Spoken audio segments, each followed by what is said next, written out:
Az elmúlt időszakban, szerintem így az elmúlt egy évben körülbelül nagyon sok irányból meg helyről lehetett hallani különféle repülő csészehaj, meg mindenféle, nem is tudom, észleléseket, meg videófelvételeket lehetett látni repülőkről, mindenféle ilyen amerikai jet repülőkről, meg szóval rettenetesen sok olyan jelzés volt, ami egyre jobban arra utal, hogy lehetséges, hogy tényleg egész egyszerűen már itt vannak az idegenek, és itt élnek velünk.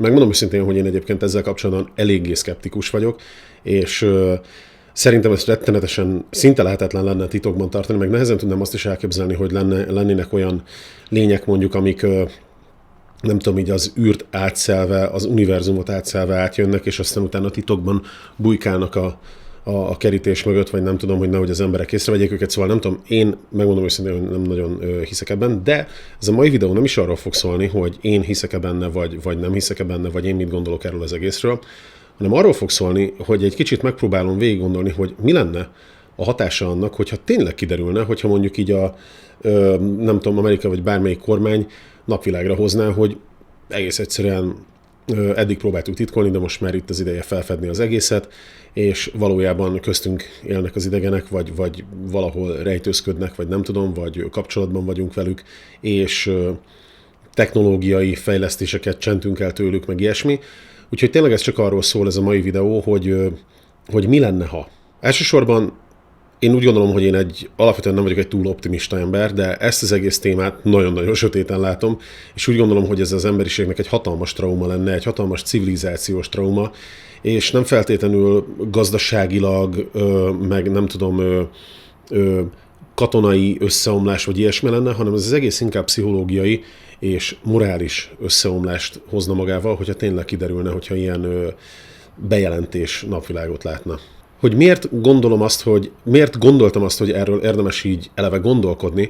Azért, mert mostanában most már tényleg azért ilyen amerikai kongresszusi meghallgatások vannak ezzel kapcsolatban, tehát konkrétan felső vezető politikusok meghallgatásokat tartanak ezzel kapcsolatban, hogy tulajdonképpen most mi történik, mit titkol a katonaság az amerikai hadsereg előük, vagy tényleg mik azok, amiket esetleg ők sem tudhatnak, vagy tudnak, vagy tényleg, hogy az embereknek, az adófizetőknek a pénzéből tűnik el olyan és annyi pénz, amiből ilyen kutatásokat mondjuk, vagy ilyen kapcsolatlétesítéseket fenn lehetne tartani. És úgy gondoltam már régebb óta, hogy azért, hogyha ilyen meghallgatások vannak, akkor az mondjuk az tényleg már nem vicc. Tehát azért annak akkor lehet, hogy már van valami komolyabb alapja, és az egyik ilyen komolyabb meghallgatás, amit láttam, az egy Luis Elizondo nevezetű embernek volt a beszéde, amit tulajdonképpen így a US Congress előtt mondott, vagy tartott. Természetesen kérdéseket is tettek fel neki a végén, de az egész arról szólt, hogy ő konkrétan tud erről az egészről, de mivel titoktartási kötelezettsége van, ezért nem mondja el, de azt elmondja, hogy tud róla. Egyébként hozzá kell tenni, hogy egy picikét utána néztem ennek az embernek, ő azért tényleg elég sokáig a Pentagonban dolgozott, az amerikai hadseregnél dolgozott, tehát ő azért eléggé nagy rálátással bír ezekre a dolgokra, hogy milyen titkos kis dolgocskák folynak ott. De mindezek mellett azért ő a könyvét is próbálja eladni ezzel kapcsolatban, tehát azért neki is van egy némi kis üzleti kapcsolata ezzel az egész dologgal, szóval tényleg nem lehet tudni, hogy most mi az igaz, mi a nem igaz, de gondoltam, hogy mivel, hogy már ekkora vízhangja van, akkor azért érdemes rajta gondolkodni, érdemes rajta így filózgatni, vagy így álmodozni, hogy wow, milyen lenne, hogyha tényleg bejelentenék. Felbontom a videómat különféle kis szekciókra, és itt el fogom mondani a véleményemet erről az egészről. Kíváncsi vagyok, hogy ti mit gondoltok róla, és kíváncsi vagyok, hogy ti hogy látjátok ezeket a dolgokat, olyan sötéten, mint én. Milyen politikai következményei lennének annak, hogyha tényleg egy ilyen bejelentés megtörténne?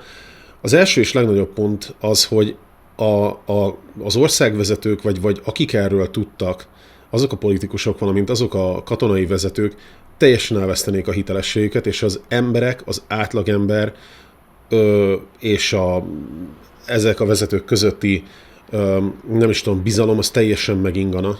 És nem csak ez, hanem a katonai vezetők és a többi politikusok vagy országvezetők, akik kilettek ebből hagyva ebből az egészből, azok között is a kapcsolat rettenetesen megromlana. Ugye vagyis hogy az emberekben felmerülne, hogy erre fizettük az adónkat. Mi fizetjük, Mi alkalmazzuk ezeket az embereket tulajdonképpen, és a vége az, hogy eltitkolják előlünk évtizedeken keresztül, és nem hallunk róla. Miközben lehet, hogy mondjuk például sokkal jobb technológia született volna ebből az egészből, ha mondjuk megvan osztva, és a világ tudósai dolgozhatnak együtt ezeken az újfajta technológiákon, vagy a természeti katasztrófát, a környezetszennyezési katasztrófát meg lehetett volna állítani, a rákot lehetne gyógyítani, vagy mit tudom én, akármilyen pozitív fejleménye lehetne ennek az egésznek, de mivel hogy eltitkolták, ezért ez valószínűleg nem történhetett meg. Gazdasági következményeire azt gondolom, hogy ugyanúgy, mint ahogy bármilyen más ilyen komolyabb, nagyobb hírbejelentésénél az emberek valószínűleg pánikba esnének, és elkezdenének brutálisan felraktározni dolgokat. Ugye ez azzal járna, hogy megint elfogyna minden. És a másik pedig nagyobb probléma az, hogy az emberek tömegesen elkezdenék valószínűleg a pénzüket kivenni a bankból, és maguknál tartanák az összes pénzüket, ez ugye nyilván a gazdasági rendszert konkrétan így gajra vágna. Továbbá, ha egy ilyen hír megszületne, vagy egy ilyen bejelentés megtörténne, ugye az emberek nyilván ilyenkor egyből a világ végét látják. Ki az, aki elkezdene venni ilyenkor mondjuk autót, vagy ki az, aki ilyenkor kezdene elvenni új telefont, új tabletet, új számítógépet, luxus termékeket, egyszerűen az emberek talán nem tudom, egy évtizedre abba hagynák a vásárlását, mert úgy gondolnák, hogy most tényleg a létfenntartáshoz szükséges dolgok kellenek, és amit tudunk, fel kell halmozni, mert Isten tudja, mi lesz itt, ugye, hogy itt vannak az idegenek. És hát ennek konkrétan megint egy hatalmas recesszió lenne a vége, talán még olyan, ami nem is volt eddig a történelem során, és egész egyszerűen emiatt a tőzsde, a befektetők, a cégek, meg minden borulna, és a termelés, az ellátási lánc, szóval az egész gazdaság szerintem nagyon-nagyon megsínleni ezt a bejelentést.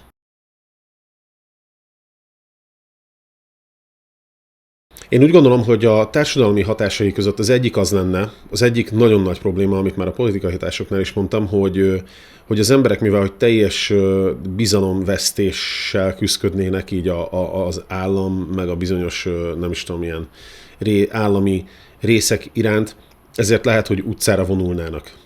Ugyanúgy, ahogy láttuk mondjuk a Black Lives Matter során, vagy nagyon sok minden egyéb alkalommal, amikor az emberek utcára vonulnának, és valószínűleg nem lenne békés ez a dolog.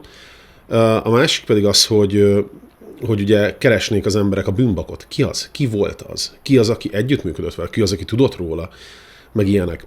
Talán egyetlen pozitív hatás, amit el tudok képzelni, az az, hogy egy kicsit talán az emberiség összekovácsolódna úgy, hogy most már egy ilyen közös külső erő is van, vagy egy közös, nem is ellenség, de egy közös kívülálló, mindenkin kívülálló ellenség van, tehát lehet, hogy lenne egy ilyen, nem is tudom, összekovácsolódás, hogy jó van, lehet, hogy te kínai vagy, orosz vagy, német vagy, amerikai vagy, angol vagy, de legalább mi emberek vagyunk. Ez mondjuk lehet, hogy egy ilyen pozitívum lenne, de aztán lehet, hogy nem. Lehet, hogy csak még rosszabb lenne. Aztán a morális válságon alatt azt értem, hogy az emberek nem tudnák, hogy most mi van.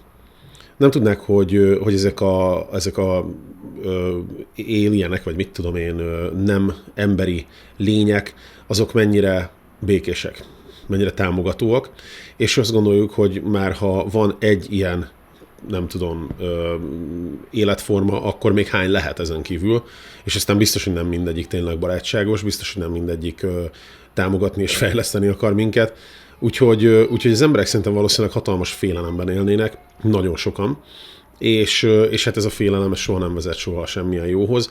Lehet, hogy fegyveres konfliktusokhoz vezetne, lehet, hogy tényleg martial law-t hirdetnének ki, amit hirtelen nem tudok, bocsánat, hogy mondunk magyarul, utcai zavargások, rablások, tömeges, nem tudom, pusztítás, szóval szerintem ennek is morálisan is nagyon-nagyon sok negatív hatása lenne.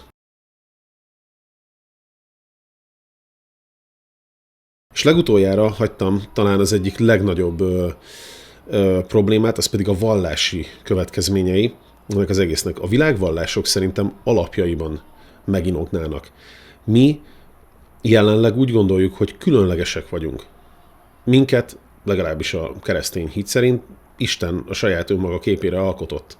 De aztán, hogyha kiderül, hogy egyáltalán nem, mert van még, mit tudom én, hány másfajta életforma, intelligens életforma, akik mondjuk esetleg itt mozognak közöttünk, akkor nyilván megkérdezte az ember, hogy akkor most ők is ugyanabban a mennyországba mennek? Vagy egyáltalán rájuk vonatkozik az a vallás, ami elvileg univerzális lenne, mert ugye mindenkire vonatkozna. Úgyhogy nagyon nagy töréshez vezetne ez is, én úgy gondolom, és az emberiségnek ez a kiválasztott érzése, ez sajnos teljesen megszűnne, valamint feltételezem, ahogy az embereket ismerjük, újabb galaktikus vallások alakulnának ki, úgyhogy az sem feltétlenül biztos, hogy mindenféle jóra vezetne. Viszont az emberiségnek elkezdenénk talán kutatni tényleg az eredetét, hogy mondjuk esetleg mi honnan jöhetünk, vannak-e távolabbi felmenőink, rokonaink, más bolygókon. Úgyhogy szerintem lennének ilyen dolgok, amik nem feltétlenül negatívum, de mondjuk az, hogy tényleg az embereknek a vallása így megroppan, és a hite így megroppan, az szerintem az egy megint csak egy nagyon negatív hatás lenne. Továbbá az, hogy nagyon sokan próbálnának harcolni a régi struktúrák megtartásáért, és nagyon sokan viszont az új irányba próbálnának törni, és hát ez megint csak megosztaná az emberiséget. Még egyszer elmondom, hogy itt nem arról van szó, hogy én hiszek-e abban, hogy léteznek alienek, vagy nem léteznek alienek, vagy léteznek UFO-k, vagy UAP, vagy akármicsoda, vagy hogy ez tényleg igaz ez a történet, vagy nem igaz ez a történet. Itt arról van szó, hogy ez egy kisebb ilyen gondolatjáték, hogyha tényleg igaz lenne, és tényleg megszületne mondjuk esetleg holnap egy ilyen bejelentés világszerte, akkor mi történne velünk, mint emberiség. És megmondom őszintén, hogy így jobban végig gondolva, ezt a sok minden negatívumot, amit most itt elmondtam, lehet, hogy nem véletlen esetleg, hogy titokban tartják, ha esetleg így lenne. És lehet, hogy én is egyetértek azzal, hogy jobb talán titokban tartani.